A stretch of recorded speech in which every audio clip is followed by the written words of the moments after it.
Баршаңызға қайырлы күн. Бүгін сіздермен чебурек дайындаудың ең оңай рецептімен бөлісемін.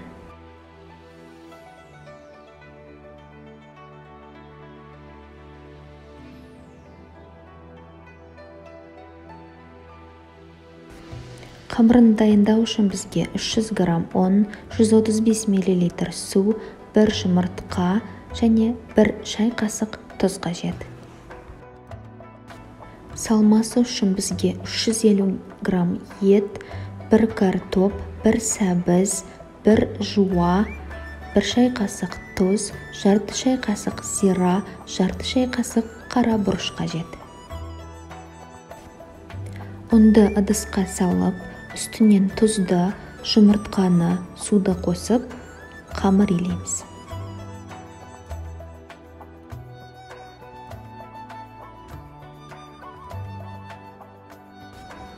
Қамыр жұмсақ болып қалмау үшін суды аз-аздан қосып отырамыз.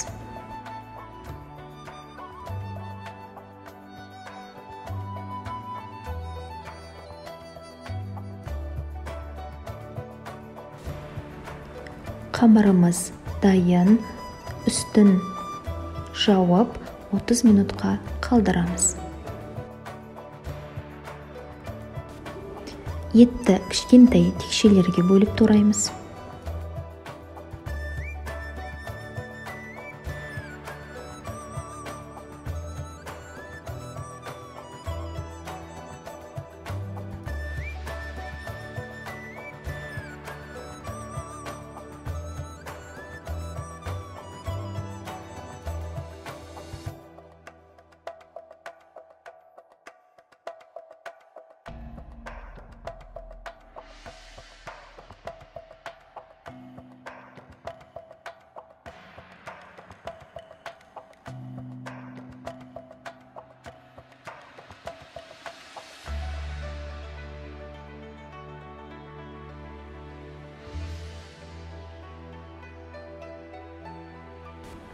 Картопты да кішкентай текшелерге бөліп тураймыз.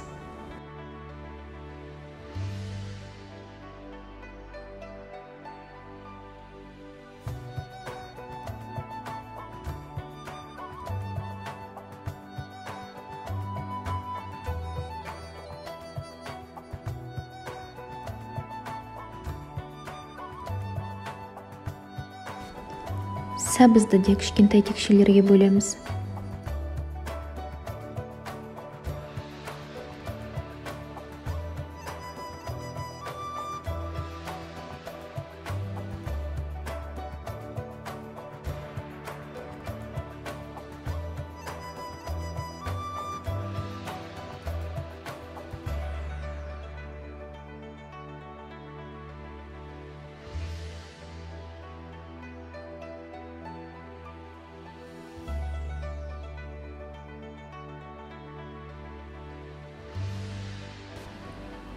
Пиязды да кішкене текшелерге бөліп тураймыз.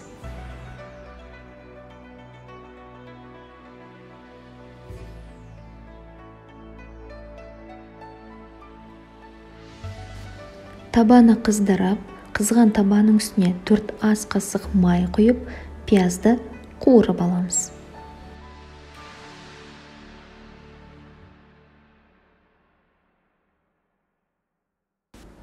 Қуырылған пияздың үстіне етті салып, еттің үстінен дәмдеуіштерімізді қосып, шамамен 10 минуттай қуырамыз.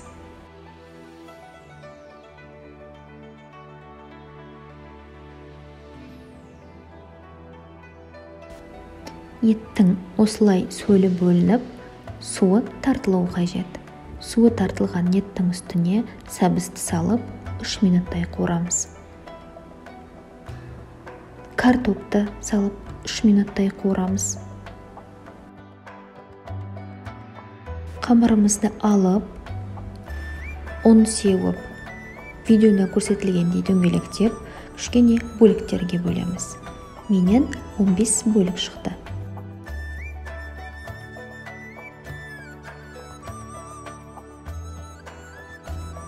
Бөліктерді дөңгелектеп, жаюға дайындаймыз.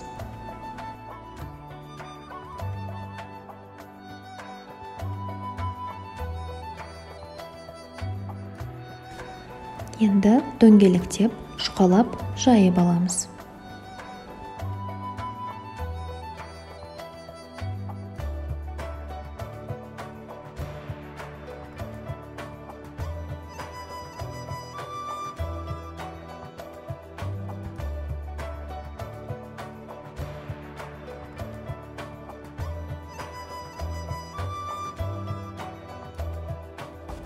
Жайылған қамырдың ортасына салмамызды салып, шетін жапсырып шығамыз. Қуырылған кезінде шеті ашылып кетпеу үшін шанышқының көмегімен басып шығамыз.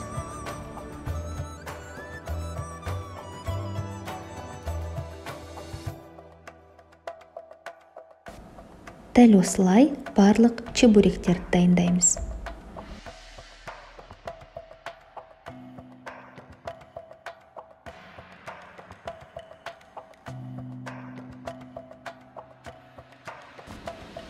Майды қыздырып, орташа отта чебуректерді пісіреміз.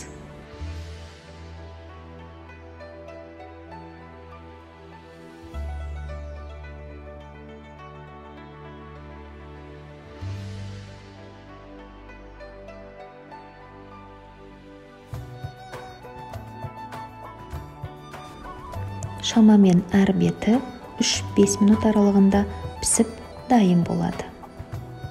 Чебуректеріміз дайын, астарыңыз дәмді болсын.